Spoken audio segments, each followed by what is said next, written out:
ఈరోజు రండి, హామీ ఇవ్వబడిన పరలోకపు వాగ్దానం అనే పేరుగల ఉపదేశాన్ని అధ్యయనం చేద్దాం. ఈ లోకంలో సంపద, గౌరవం మరియు మహిమ నిత్యం నిలిచి ఉండవు. అవన్నీ తాత్కాలికమైనవి. ఈరోజు మీ చేతిలో ఉన్నవి కూడా రేపటి దినమున సులువుగా కనుమరుగవుతుంది. మరొక మాటలలో, ఈ లోకంలో ప్రజలు ఏ హామీ లేకుండా జీవిస్తున్నారు. అయితే పరలోక రాజ్యపు ప్రజలమైన మన సంగతి ఏమిటి? అన్ని విషయములలో దేవుని నుండి హామీ కలిగి ఉన్నాము.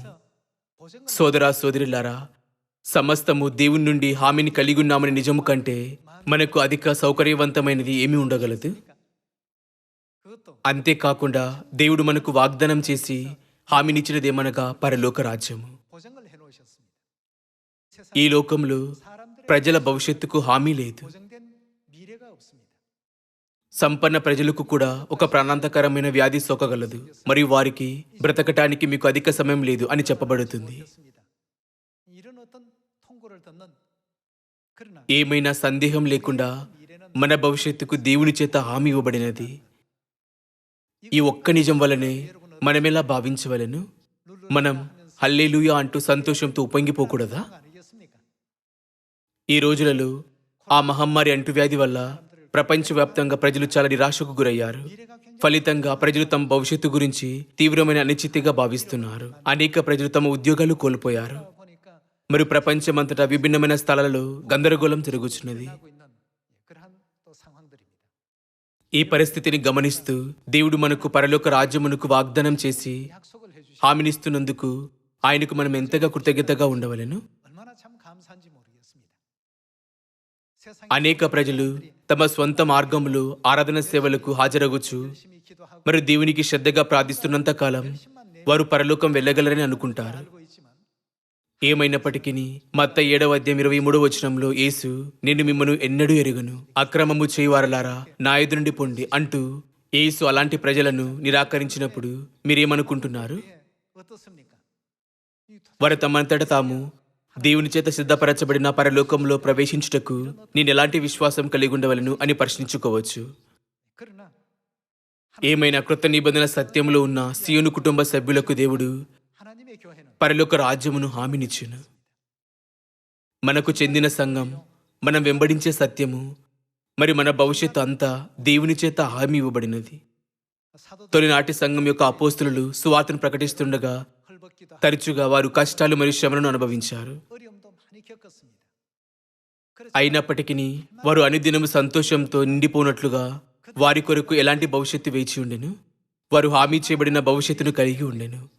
ఒక దేశం యొక్క అధ్యక్షుడు ఏదైనా హామీని ఇచ్చినప్పుడు అది గొప్ప ఆధిపత్యం మరియు శక్తిని కలిగి ఉంటుంది. ఏమైనా మన సంఘం, సత్యం మరియు మన భవిష్యత్తు అంతా సమస్త విశ్వానికి రాజులకు రాజైన దేవుని చేత హామీ ఇవ్వబడినది. దేవుడు మనకు ఈ విషయాలన్నిటినీ హామీ ఇచ్చినందున మనం సంతోషంగా లేమా? అది మన భవిష్యత్తు విషయానికి వచ్చినప్పుడు మనం ప్రశాంతంగా ఉన్నాము. అది ఎందుకనక దేవుడు మన భవిష్యత్తుకు హామీనిచ్చారు.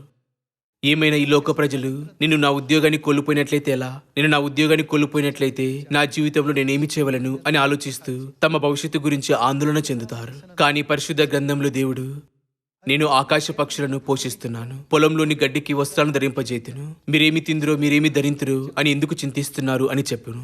ఈ వాక్యములను మీరు చదివినప్పుడల్లా మీరు గొప్పగా ప్రోత్సహించబడటం లేదా? దేవుడు యుగ సమాప్తి వరకు నేను మీకు సహాయము చేసేదను, మీకు ఎల్లప్పుడూ తోడై ఉంటాను, ధైర్యంగా ఉండండి అని చెప్పారు. ఈ లోకంలో కూడా ఒక హామీని ఏర్పాటు చేసే అనేక రకాల బీమాలు ఉన్నాయి. ఆస్తి నష్టం జరిగే సందర్భంలో ఒక ఉద్యోగిని సంరక్షించే విశ్వసనీయమైన హామీనిచ్చే ఒక బీమా మరియు వాణిజ్య ఉత్పత్తుల కొరకు నాణ్యత నియంత్రణ హామీలు ఉన్నాయి. ఈ రోజులలో అనేక ప్రజలు తమ భవిష్యత్తు కొరకు ఏదో హామీనిచ్చే బీమా పథకాలను కొంటున్నారు. బీమాకు సంబంధించిన రంగాలలో పనిచేయుచున్న వారు ఇలా చెప్పుచున్నందుకు క్షమించండి, కానీ దేవుడు మాత్రమే మన భవిష్యత్తుకు హామీనివ్వగలరు. పరలోకం మరియు మన భవిష్యత్తు కొరకు మనం హామీని కలిగినటకు మనం కేవలం పరిశుద్ధ గ్రంథం ప్రకారం జీవించవలసిన అవసరమున్నది. నిజముగా దేవుడు మానవాళికి ఇచ్చే అత్యంత అధునాతన సాంకేతిక హామీ ధ్రువపత్రము పరిశుద్ధ గ్రంథము కాదా? మనం దేవుని బోధనను గైకొన్నప్పుడు మాత్రమే సమస్తము సవ్యంగా జరుగును. దురదృష్టవశాత్తు ప్రజలు నాశనము దిశగా వెళ్ళుచున్న అతిపెద్ద కారణమనగా వారు పరిశుద్ధ గ్రంథపు బోధన ప్రకారంగా జీవించటం లేదు. 이라고 이렇게 볼 수가 있겠습니다. రండి 2వ తిమోతి 3వ అధ్యాయం వద్దకు వెళ్దాం. 2వ తిమోతి 3వ అధ్యాయం 12వ వచనం. క్రీస్తు యేసునందు సద్భక్తితో బ్రతుకనుద్దేశించు వారందరూ హింస పొందుదురు. అయితే దుర్జనులను వంచకులను ఇతరులను మోసపరచుచు తామును మోసపోవచ్చు అంతకంతకు చెడిపోవుదురు. 속기도 하나니 క్రీస్తు యేసునందుంచవలసిన విశ్వాసం ద్వారా మనం ఏం పొందవలెను? 위기에서 배운 రక్షణార్థమైన జ్ఞానముని కలిగించుటకు శక్తిగల పరిశుద్ధ లేఖనములను బాల్యం నుండి నీవెరుగుదువు గనుక నీవు నేర్చుకుని రూఢి అని తెలుసుకున్నవి ఎవరి వలన నేర్చుకుంటేవో ఆ సంగతి తెలుసుకుని 있게 한다고요? వాటి యందు నిలకడగా ఉండము. 피해가 있게 하느니라. 16వ వచనం. 그 말씀 보시면 దైవజనుడు సన్నద్ధుడై ప్రతి సత్కార్యమునకు పూర్ణముగా సిద్ధపడి ఉన్నట్లు దైవావేశం వలన కలిగిన ప్రతి లేఖనము ఉపదేశించుటకును 의로 교육하기에 유익하니 ఖండించుటకును తప్పుదిద్దుటకును నీతి యందు శిక్ష చేయుటకును ప్రయోజనకరమై ఉన్నది. 일을 행하기에 온전케 하려 함이니라 하고 있습니다. పరిశుద్ధ గ్రంథము అంతయు మన భవిష్యత్తు కొరకు హామీనిచ్చే దేవుని యొక్క ధృవపత్రము. మనం పరిశుద్ధ గ్రంథ ప్రకారంగా జీవించినట్లయితే మన రక్షణ నిమిత్తం మనకు కావలసిన జ్ఞానమునంతా దేవుడు మనకు అనుగ్రహించరా?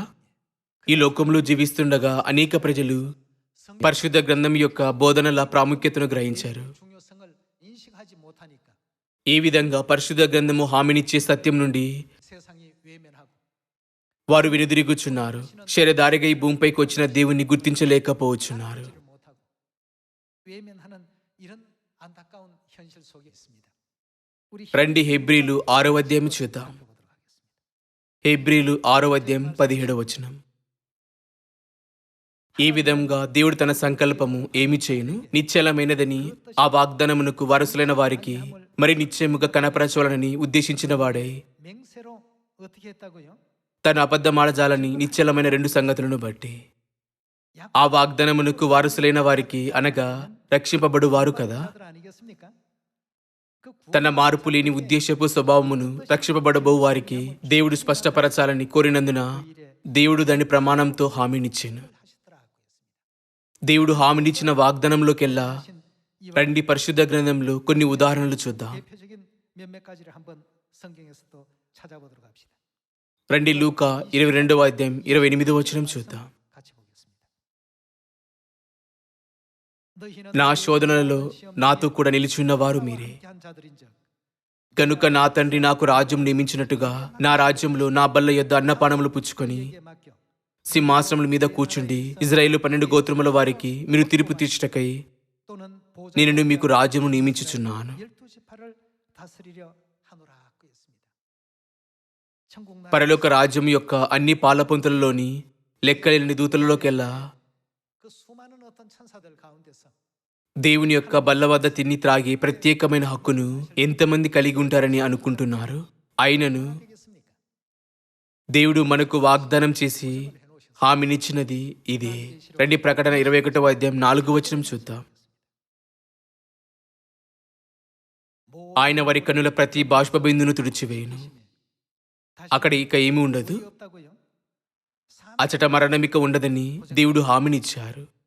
애통하는 మరణమిక ఉండదు, దుఃఖమైనను ఏడుపైనను వేదనైనను ఇక ఉండదు. మొదటి సంగతులు గతించిపోనని సింహాసనంలో నుండి వచ్చిన గొప్ప స్వరం చెప్పుట వింటిని.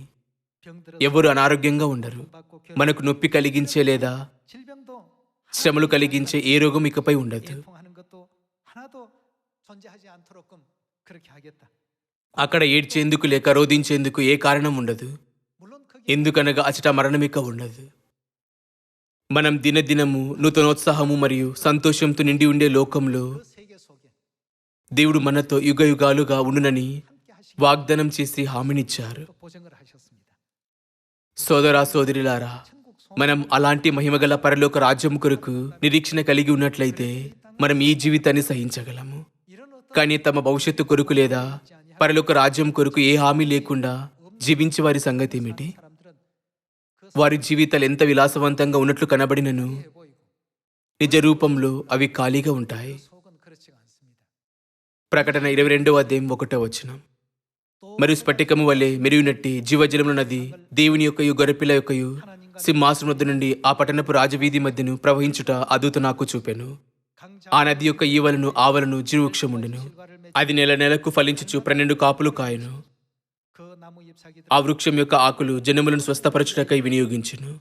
ఇక మీదట శాపగ్రస్తమైనది ఏదియు దానిలో ఉండదు. 저주가 없으며 దేవుని యొక్కయు గొర్రెపిల్ల యొక్కయు 어린 양의 보호자 సింహాసనము దానిలో ఉండును. ఆయన దాసులు ఆయనను సేవించుచు ఆయన ముఖ దర్శనము చేయుచుందురు. 그의 이름도 저희 이마에 있어 ఆయన నామము వారి నొసలో ఇందుండును.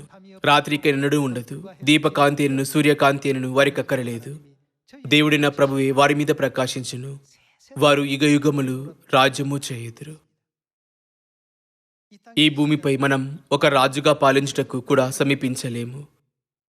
ఏమైనా దేవుడు 12 తెగలకు తీర్పు తీరుస్తూ సింహాసనములపై కూర్చుని నా రాజ్యములో నా బల్ల వద్ద తిని త్రాగెదరు అంటూ మనకు వాగ్దానాన్ని హామీనిచ్చారు. అయితే దేవుడు ఎవరికి ఇది హామీనిచ్చారు? 누구에게 이렇게 허락해 놓으셨을까? 또 మరి ఎవరు వచ్చి దేవుడి నుండి అలాంటి హామీని పొందుకునే సంఘాన్ని స్థాపించును? 교회는 과연 누가 오셔서 세우실까?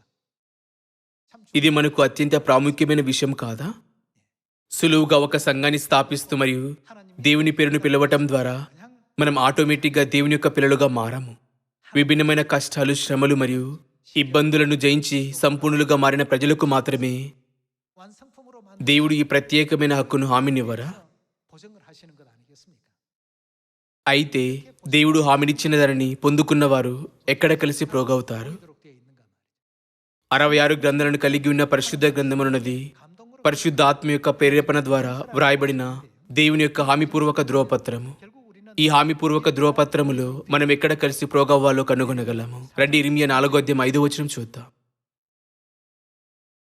యూదాలో సమాచారం ప్రకటించుడి, యెరూషలేములో చాటించుడి, 의 공파에 이르기 దేశములో బురవుదుడి, గట్టిగా హెచ్చరిక చేయుడి. ఎట్లనగా ప్రాకారము గల పట్టణంలోనికి పోనట్లుగా పోగేరండి, సీయోను చూచినట్లు ధ్వజం ఎత్తుడి, 성으로 들어가자 하고 పారిపోయి తప్పించుకున్నటకు ఆలస్యము చేయకూడని చెప్పుడి. 피하라. 지체하지 말라고 했습니다. మనం తప్పక పారిపోవలసిన ప్రాకారము గల పట్టణం యొక్క పేరు సీయోను. 하고 보니까 시온이었습니다.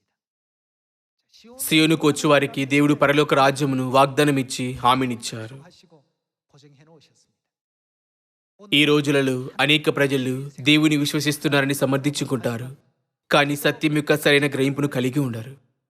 మనం సంఘానికి వెళ్ళినంత వరకు మనం పరలోకంలో ప్రవేశించగలమని పొరపాటుగా ఆలోచించే 잘못 알고 있는 ప్రజలు సముద్ర తీరమున ఇసుక వలె అసంఖ్యాకముగా ఉన్నారు. 너무나도 많습니다. దేవుడు మనకు ప్రకటించే కార్యమును అనుగ్రహించారు. 올바르게 우리 తద్వారా మనం వారికి దేవుని చిత్తాన్ని సరిగ్గా బోధించగలము. 주어지게 된 것 아니겠습니까? దేవుని హామీని పొందుకున్న వారి విషయంలో 이 무리들은 과연 ఏ సంఘమునకు వారు వెళ్ళుదురు? 우리 రండి 1 కొరింథీయులు 1:2 చూద్దాం. 1 కొరింథీయులు 1:2. కొరింథీలో ఉన్న ఏ సంఘం? 무슨 교회라고요? దేవుని సంఘమునకు అనగా క్రీస్తు యేసునందు పరిశుద్ధపరచబడిన వారి పరిశుద్ధులుగా ఉన్నటకు పిలువబడిన వారికిని మనకును ప్రభువుగా ఉన్న మన ప్రభువైన యేసుక్రీస్తు నామమున ప్రతి స్థలంలో ప్రార్థించే వారందరికీ 예수 శుభమని చెప్పి వ్రాయున్నది. 부르는 모든 మన తండ్రి అయిన దేవుని నుండి ప్రభువైన యేసుక్రీస్తు నుండి కృపా సమాధానం నీకు కలుగునుగాక. 은혜와 평강이 있기를 원한다고 했습니다. 여기에 지금 보니까 అపోస్తుడైన పౌలు హాజరైన సంఘం దేవుని సంఘమై ఉండెను. 교회 이름은 하나님의 교회였습니다. కాబట్టి దేవుడు మన భవిష్యత్తును హామీనిచ్చే సంఘం అనగా 하신 교회는 దేవుని సంఘం. 이 지구 ప్రపంచమంతటా గల సంఘాలు విభిన్నమైన పేర్లతో పిలువబడుచున్నాయి. కానీ పరిశుద్ధ గ్రంథంలో రాయబడినట్లుగా 보증해 주시는 దేవుని యొక్క హామీని చేపట్టే ఒకే ఒక సంఘం అనగా దేవుని సంఘం. 그렇다면 తొలినాటి సంఘ సభ్యులు నజరేయుడైన యేసును కేవలం 예수님을 ఒక వడ్రంగి కుమారునిగాని విశ్వసించారా? 그 정도로 믿었던 사람들입니까? రండి దీనిని పరిశుద్ధ గ్రంథం ద్వారా కూడా నిర్ధారించుకుందాం. ఫిలిప్పీలో 2:5 క్రీస్తు యేసునకు కలిగిన ఈ మనస్సు మీరును కలిగినుడి. 예수 ఆయన ఎవరు? 근본 దేవుని స్వరూపము కలిగిన వాడై ఉండి 하는 사람 అనేక మంది యేసును నజరేతులో ఒక వడ్రంగి అయిన 요셉의 아들로 యేసేపు యొక్క కుమారునిగా మాత్రమే ఎంచారు. కానీ దేవుని సంఘం యొక్క పరిశుద్ధులు యేసు దేవుని స్వరూపము కలిగినని ఎరిగి విశ్వసించారు. 본체의 신분이셨단 말이에요. ఇక్కడ మాత్రమే కాదు, కానీ ఇదే సాక్ష్యమును మనం రోమా గ్రంథంలో మరియు ప్రకటన గ్రంథంలో కూడా కనుగొనవచ్చు. 나오고 계시록에서도 이런 부분이 나오고 말이에요. 근데 오늘 ఇప్పుడు ఈ యుగములు శరదారిగా ఈ భూమిపైకి వచ్చిన దేవుని గురించి ఎవరు ప్రకటిస్తున్నారు? 이 신앙을 어디에서 지금 전하고 있습니까? ఆయన మొదటి రాకడలోను మరియు తన రెండవ రాకడలోను ఈ బోధనను అందిస్తున్నది దేవుని సంఘం మాత్రమే. 교회가 바로 ఆ సంఘమునకు దేవుని చేత పరలోక రాజ్యము హామీ ఇవ్వబడెను. 이 보증은 ఇది ఒక దేవదూత చేత హామీ ఇవ్వబడలేదు. దీని హామీనిచ్చుచున్నది అబ్రాము లెక్క పేతురో కాదు. 베드로가 보증한 것도 아닙니다. కృత నిబంధన ద్వారా మన రక్షణను హామీనిచ్చినది 보증해 놓으셨습니다. దేవుడు. హెబ్రీల గ్రంథం 9వ అధ్యాయంలో కూడా దీన్ని నిర్ధారించుకుందాం. 확인해 보도록 합시다. హెబ్రీల్ 9వ అధ్యాయం 15వ వచనం. ఈ హేతువు చేత మొదటి నిబంధన కాలంలో జరిగిన అపరాధముల నుండి విమోచనము కలుగుటకై ఆయన మరణం పొందినందున పిలువబడిన వారు 이번 자로 하여 ఇవి పొందుటకు దేవుడు మనను అనుమతించారు. 보겠습니까? వారి నిత్యమైన స్వాస్థ్యమును గూర్చిన వాగ్దానం పొంది నిమిత్తము ఆయన మరొక మాటలో పరలోక రాజ్యపు వారసత్వము కృత నిబంధనకు మధ్యవర్తి అయి ఉన్నాడు. 천국은 పరలోక రాజ్యమును హామీనిచ్చుటకు దేవుడు కృత నిబంధనకు మధ్యవర్తిగా మారాను. 새 언약의 중보가 되셨다 하고 했습니다. 그래서 పరలోక రాజ్యం యొక్క వారసత్వమును పొందుకునే వారికి సంబంధించి దేవుడు వారిని మచ్చలేని వారిగా మరియు నిందరహితులుగా చేయును. 또 이 지상 మరియు పరలోకమందును మరియు ఈ భూమిపైనను 전부 지워내는 తెలిసో తెలియక చేసిన పాపములన్నిటిని తొలగించును. 뭘 통해서 ఈ ఆశీర్వాదాలను దేవుడు దేని ద్వారా హామీనిచ్చారు? క్రొత్త నిబంధన ద్వారా. రండి మత్తయి 7వ అధ్యాయం 21వ వచనం చూద్దాం. ప్రభువా ప్రభువా అని నన్ను పిలుచు ప్రతి వాడును పరలోక రాజ్యంలో ప్రవేశింపడు గాని పరలోకమందున నా తండ్రి చిత్త ప్రకారము చేయవాడే ప్రవేశించును. 뜻대로 행하는 자라야 들어가리라 하고 했습니다. దేవుని చిత్తము చేయువారికి దేవుడు పరలోక రాజ్యమును హామీనిచ్చును. 하셨습니다. 22వ వచనం. 그날 ఆ దినమందు అనేకులు నన్ను చూచి ప్రభువా ప్రభువా 주의 이름 మేము నీ నామమున ప్రవచింపలేదా? 주의 이름으로 నీ నామమున దయ్యములు వెళ్ళగొట్టలేదా? నీ నామమున అనేకమైన అద్భుతములు చేయలేదని చెప్పుదురు. 아니하였나이까 하리니 అప్పుడు నేను మిమ్మల్ని ఎన్నడూ ఎరుగను. 말하되 అక్రమము చేయవారలారా నా ఎదురుండి పొండని వారితో చెప్పుదును. 내게서 다 떠나가라 하리라 하고 했습니다. 그렇다 అంత్య దినాలలో 마지막 하나님께서 మనం ఈ సంఘమునకు వెళ్ళవలెను. 어떤 దేవుని సంఘం యొక్క లక్షణాలు ఏమిటి? 그럼 우리가 가야 될까? రండి యెషయా 25వ అధ్యాయం వద్దకు వెళ్దాం. 6절에 ఆరో వచనం. ఈ పర్వతం మీద సైన్యములకు అధిపతియగు యెహోవా 만민을 위하여 సమస్త జనముల నిమిత్తము క్రొవ్విన వాటితో విందు చేయును. 포도주로 మడ్డి మీదున ద్రాక్షరసముతో విందు చేయును. ములుగుల క్రొవ్విన వాటితో విందు చేయును. మడ్డి మీద నిర్మమైన ద్రాక్షరసముతో విందు చేయును. 일단 맑은 포도주로 하실 것이며 ఇక్కడ ఈ వచనంలో మడ్డి మీదున ద్రాక్షరసము ప్రస్తావించబడెను. 있습니다. పస్కా క్రీస్తు శక 325లో కౌన్సిల్ ఆఫ్ నైసియా అనే చట్టసభ వద్ద కొట్టివేయబడిన తర్వాత అది అదృశ్యమైపోయినది. ప్రవచింపబడినట్లుగా 땅에 오셔서 దానిని మరలా పునరుద్ధరించుటకు దేవుడు భూమిపైకి వచ్చే వరకు 1600 సంవత్సరాలు 시간이 సుదీర్ఘకాలం గడిచిపోయినది. 꽤 있습니다. ఇందువల్లే మడ్డి మీదున ద్రాక్షసముతో మనకు జీవమును ఇచ్చే పండుగను దేవుడు సిద్ధపరచునని పరిశుద్ధ గ్రంథం సెలవిస్తుంది. 7వ వచనం. సమస్త జనముల ముఖములను కప్పుచున్న ముసుగును సమస్త జనముల మీద పరచబడిన తెరను ఈ పర్వతం మీద ఆయన తీసివేయును. మరెన్నడూ ఉండకుండా మరణమును ఆయన మింగివేయును. పరిశుద్ధ గ్రంథం యొక్క 66 గ్రంథాలంతటా మరణమును మరెన్నడూ ఉండకుండా మింగివేయుటకు దేవుడు ఏ ద్రాక్షరసమును ఉపయోగించును? అది పస్కా ద్రాక్షరసం. 9వ వచనం. 보시면 ఆ 그날 దినమున జనులు ఇలాగునందురు, 이분은 ఇదిగో 누구시라고요? మనల్ని రక్షించునని మనం కనిపెట్టుకొని ఉన్న ఎవరు? మన దేవుడు. మనము కనిపెట్టుకున్న యెహోవా ఈయనే. ఆయన రక్షణను బట్టి సంతోషించి ఉత్సహింతము. హెబ్రీలు 9వ అధ్యాయం 28వ వచనం ప్రకారం క్రీస్తు రెండవసారి వచ్చినప్పుడు ఆయన ఏమి తీసుకువచ్చును? రక్షణను తీసుకువచ్చును. ఆయన రెండవసారి వచ్చినట్లయితే 그래서 두 번째 오신다는 거 ఆయన శరీరధారిగా వచ్చునని దీని అర్థం కాదా? ఆయన ఒక ఆత్మరూపిగా వచ్చునని కొందరు వాదిస్తుంటారు. కానీ అది పూర్తిగా తప్పు. ఆత్మరూపంలో దేవుడు ఎల్లప్పుడూ మనతో ఉండరా? దేవుడు ఒక ఆత్మరూపిగా వచ్చినట్లయితే ఆయన మొదటిసారి వచ్చి ఉన్నారో లేక రెండవసారి వచ్చి ఉన్నారో నిర్ణయించుటకు ఏ మార్గమే లేదు. కాబట్టి ఇది పూర్తిగా తర్క విరుద్ధమైనది. ఇదొక అబద్ధం. తన కొరకు కనిపెట్టుకుని ఉన్న వారి రక్షణ నిమిత్తము ఆయన రెండవసారి ప్రత్యక్షమగును. అనగా ఆయన తన మొదటి రాకడలో ప్రత్యక్షమైన విధముగానే అలాగే ప్రత్యక్షమగునని దీని అర్థం. ఆయన తన రెండవ రాకడలో శరీరధారిగా వచ్చునని ఇది సాక్ష్యం ఇవ్వటం లేదా? ఆ సమయంలో ఆయన ఏమి సిద్ధపరచును? ఆయన మడ్డి మీదున్న ద్రాక్షసం ద్వారా మరణం మరెన్నడూ ఉండకుండా మృంగివేయి పండుగను సిద్ధపరచును. ఆయన మనం కనిపెట్టుకున్న మన దేవుడు 기다렸던 మరియు మనం ఆయనను తప్పక పొందుకోవలను. 그분을 영접하라는 것입니다. 우리에게 అయితే కొట్టివేయబడిన తొలినాటి సంఘపు అన్ని నియమాలను 모든 మరియు సత్యములను పునరుద్ధరించి 주시고 కృత నిబంధన పస్కా ద్వారా మన పాపాలు క్షమిస్తూ 사함 얻게 하신 నిత్య జీవమును గల మార్గాన్ని తెరిచినది ఎవరు? 누구십니까?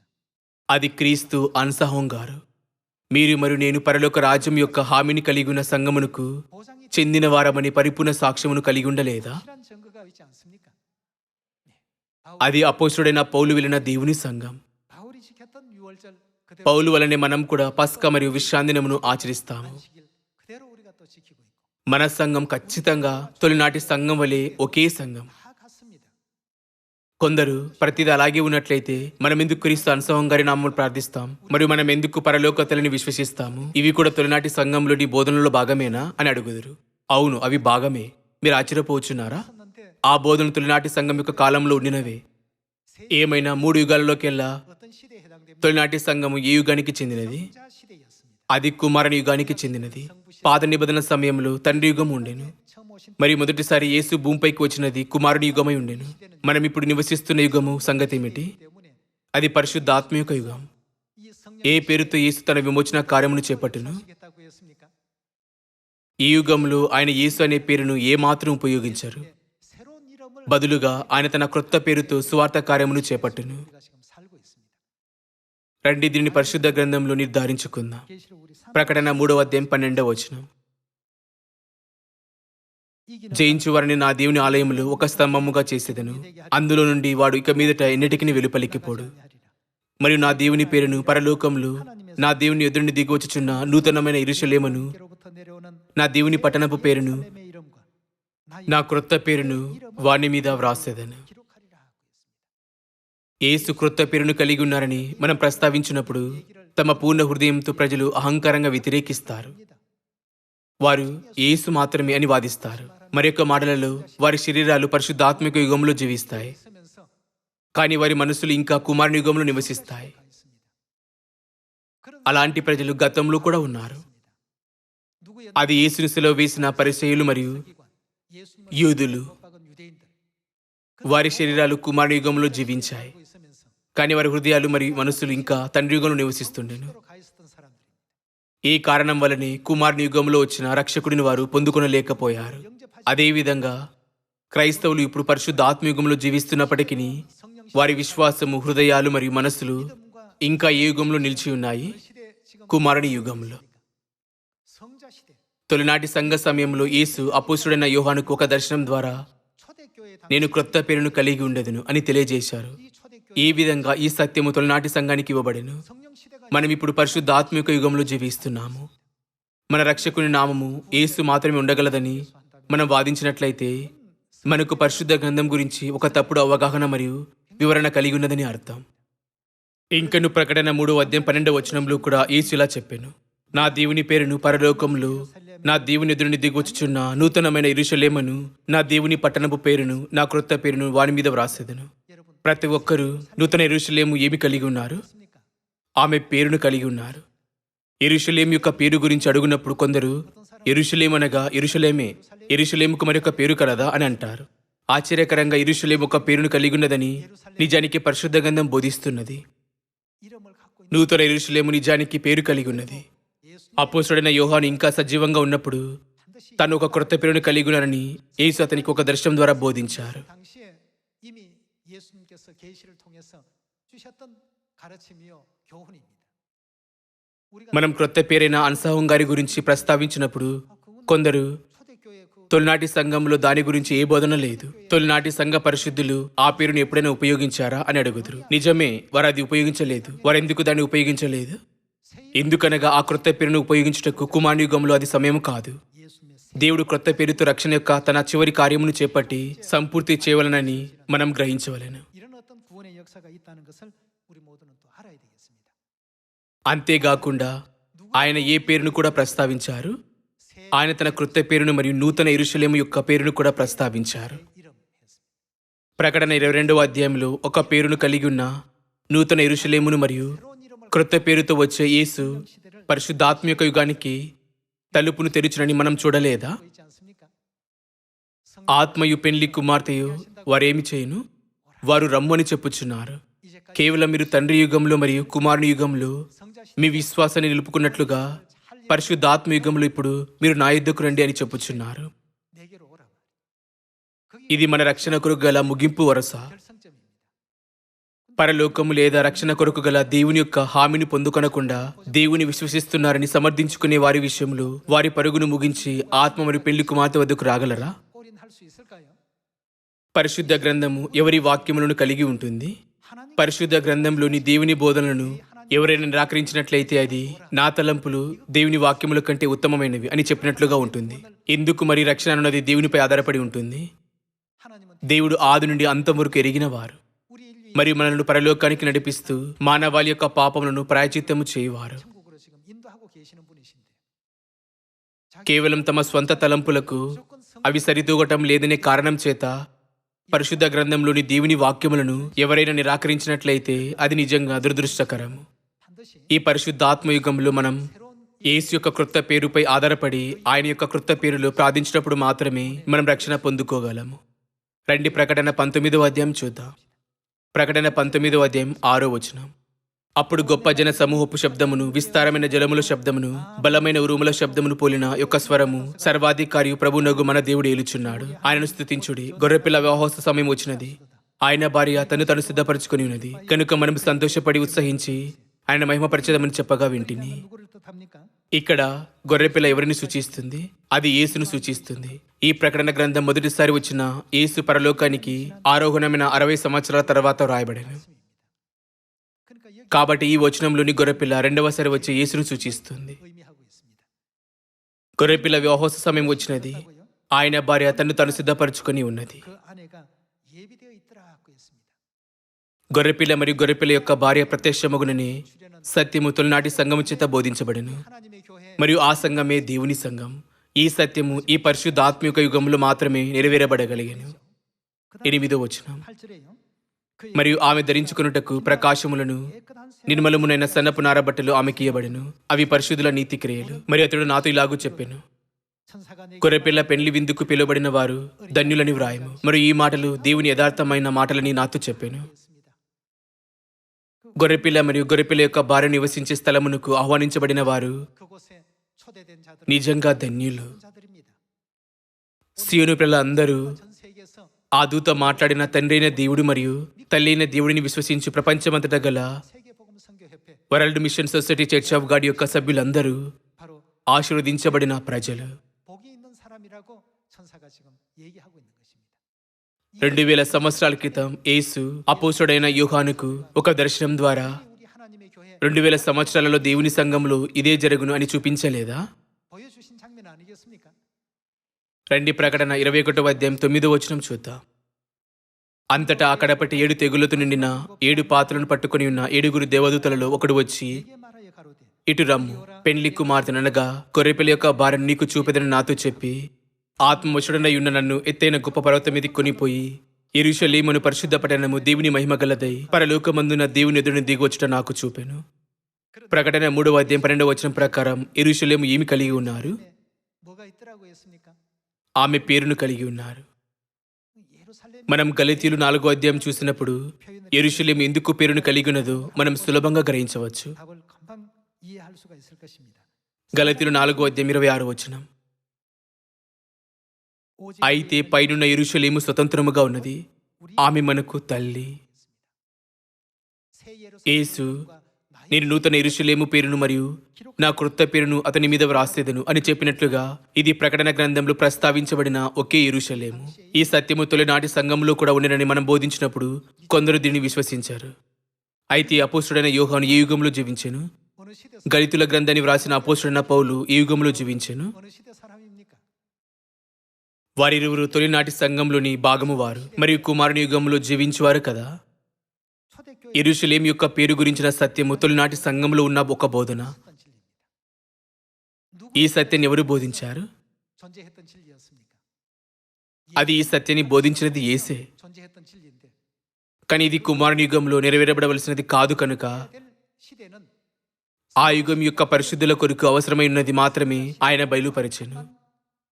그 시대 사람들에게 비춰주셨고 మిగిలి ఉన్నది పరిశుద్ధాత్మిక యుగంలో బయలుపరచబడవలెను. 성령 시대와 ఇది నిశ్చయముగా దేవుని సంఘములో బోధించబడిన సత్యమై ఉండెను. 그래서 ఈ సత్యము కలిగి ఉన్న సంఘమునకు మాత్రమే దేవుడు ప్రమాణంతో పరలోక రాజ్యమును హామీనిచ్చును. 고정해 주신 దేవుడు ప్రమాణంతో హామీనిచ్చినది ఈ సత్యమే కదా. 보정받은 진리 아니겠습니까? ఏ విధంగా మరణమైనను దుఃఖమైనను లేక వేదనైనను లేని మహిమగల పరలోక రాజ్యమునకు వెళ్లేందుకు మనకు హామీ ఇవ్వబడెను. 세상 모든 사람들이 అసూయ చెందేలా మనం ఇప్పుడు అద్భుతమైన మరియు నిజంగా అమోఘమైన జీవితం జీవిస్తున్నప్పటికీ 우리가 살고 있는데 మనం నిజంగా ఎవరేమో పూర్తిగా మనం గ్రహించినట్లుగా కనబడుచున్నది. 자신을 잘 모르는 것 같아요. అందవికారమైన బాతు తను చిన్నగా ఉన్నప్పుడు తన తోబుట్టువుల చేత ద్వేషించబడినను అది ఎదిగినప్పుడు నిజ రూపంలో అది ఎవరై ఉండెను?